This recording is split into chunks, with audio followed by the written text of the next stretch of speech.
कई लोग कहते हैं श्राद्ध पक्ष में गाड़ी नहीं लेना चाहिए, कोई कहता है श्राद्ध पक्ष में सोना नहीं लेना चाहिए, कोई कहता है श्राद्ध पक्ष में ये कोई अच्छे कार्य नहीं करना चाहिए, मकान का सौदा मत करो, गाड़ी मत लो, ये मत करो, वो मत करो।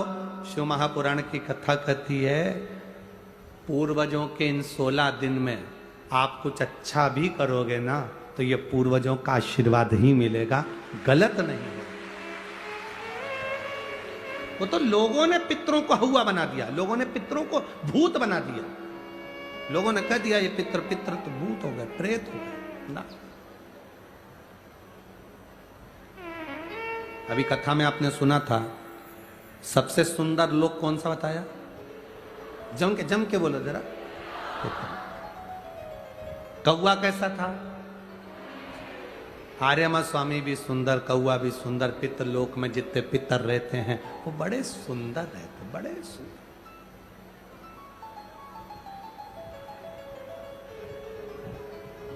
बड़े सुंदर। शिव कथा कह रही, भगवान शंकर का संवाद कर रही।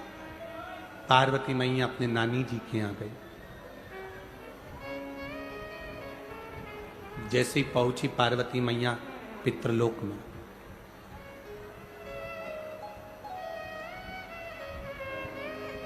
पितृलोक में पहुंचते से पार्वती जी ने क्या देखा कि वहां बहुत सारी कुसा रखी हुई है। क्या रखी हुई है? कुसा। कुसा देखिए आप, डाब, कुशा। जब पितरों को जल दिया जाता है तो कुशा का बड़ा मूल महत्व होता है, बड़ा कुशा का बड़ी मूलता होती है। पार्वती जी ने देखा कि यहां कुशा रखी हुई है, भ्रम पैदा हुआ मां पार्वती के हृदय में, थोड़ा सा प्रश्न आया मां पार्वती के चित्त में, थोड़ा सा प्रश्न। पार्वती जी जैसे ही अंदर पहुंची, पहुंचते सी उन्होंने जो कुशा देखी, डाब देखी, और कुशा को देखकर मां पार्वती जी ने पूछ लिया पितरों से, नाना, ओ नाना जी। अब पितरों के देवता आर्यमा स्वामी बैठे थे तो उन्होंने शब्द सुना पार्वती जी का, शब्द सुनकर माता पार्वती जी के पास में आर्यमा स्वामी आए और पूछा, माता पार्वती आप क्यों आवाज लगा रही हो, क्या हुआ है? आप आवाज क्यों लगा रही हो, हुआ क्या?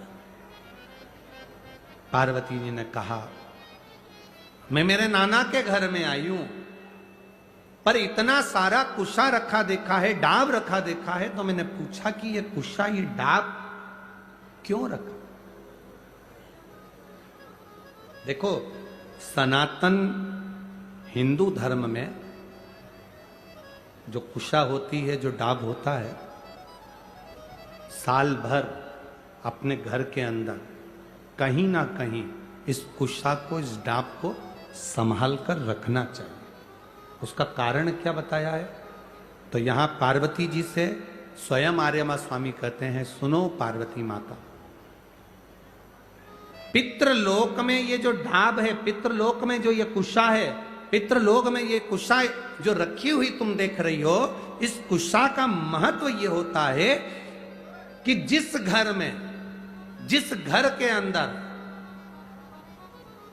कुशा रखी होती है, उस घर पर पितरों की कृपा दृष्टि सदा बनी होती है।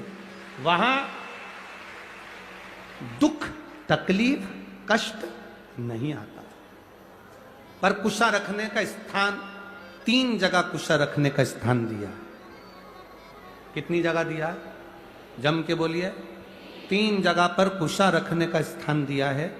आप अपने ध्यान में रखिएगा। देव पितर जो शिव महापुराण की कथा चल रही है, इससे आपको सीखना है और जनमानस तक आपको ये चीजें रखना है, जिससे हमारा सनातन धर्म में ये बात मालूम पड़े कि कुशा का महत्व क्या है, कुशा कहाँ रखी जाती है और कुशा के जल से तर्पण क्यों दिया जाता है। ये बहुत समझने वाली बात है। 3 जगह पर कुशा का महत्व बताया गया कि कुशा को 3 जगह पर रखा जाए। पहला, अपने घर के दरवाजे में जहां से अपन प्रवेश करते हैं, उस प्रवेश के द्वार के प्रवेश द्वार से कुछ दूरी पर कोई फोटो लगा हो, कोई चित्रपट लगा हो, कोई जगह हो ऐसी जहां तुम कुशा को अंदर प्रवेश करते समय कुछ दूरी पर उस कुशा को आप राइट भाग की ओर रख दें। घर में प्रवेश करते हैं, उस द्वार से कुछ दूरी पर डाब कुशा रख सकते।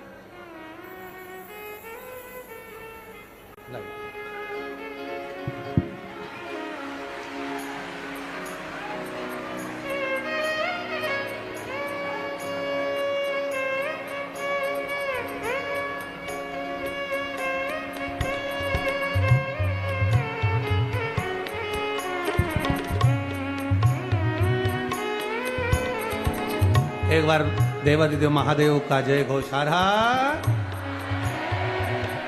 ये 2 बालक बाबा की कृपा से कई वर्षों के बाद हुए। एक बार जोरदार ताली बजाएं।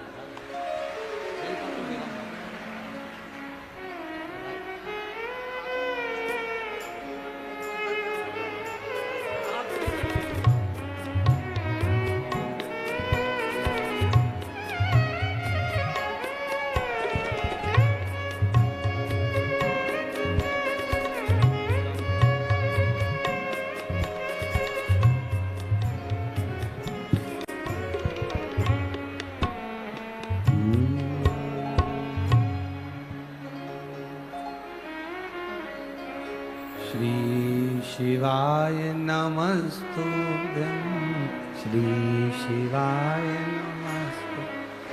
खड़े नहीं होगे, इसको बोलने के समय पर बैठे बैठे आपको जाप करना है। बैठे बैठे, खड़े होकर नहीं। श्री शिवाय नमस्तुभ्यं, श्री शिवाय नमस्तु,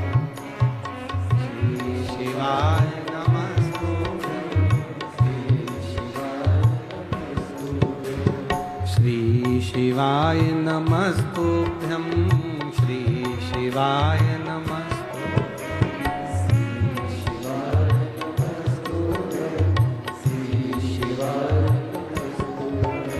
श्री शिवाय नमस्तुभ्यं, श्री शिवाय नमस्तुभ्यं,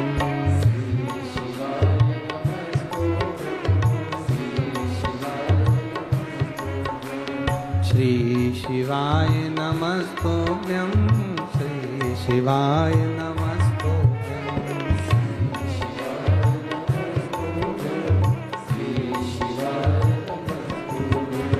श्री शिवाय नमस्तुभ्यं, श्री शिवाय नमस्तुभ्यं, श्री शिवाय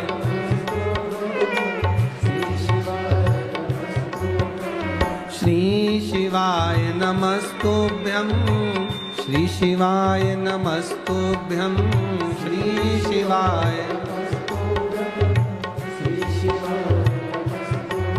ओ श्री शिवाय नमस्तुभ्यं, श्री शिवाय नमस्तुभ्यं,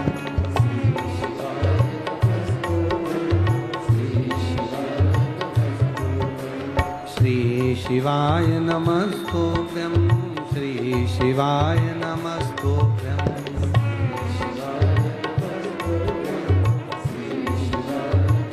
हर हर महादेव। भगवान शिव की कथा कर रही है। डाब को, कुशा को 3 जगह पर, पहला द्वार से अंदर प्रवेश करते समय सीधे हाथ पर कहीं पर भी रख सकते। दूसरा, पूजन का जो स्थान हो, पूजन की जो जगह हो, वहां अगर कुशा नहीं रख सको तो कुशा का आसन जरूर रखो। अगर कुशा नहीं रख सकते तो कुशा का आसन जरूर। तीसरा, रसोई घर के अंदर जहां पर परिंदा हो, मटका हो, हंडा हो, उसके आसपास में कहीं थोड़ी भी जगह हो एक छोटी सी भी कुसा अगर अपन ने रख रखी है तो घर में कभी भी बड़ी बीमारी प्रवेश नहीं कर सकती। एक कुसा भी अगर हमने रखी है, एक डाब भी हमने रखी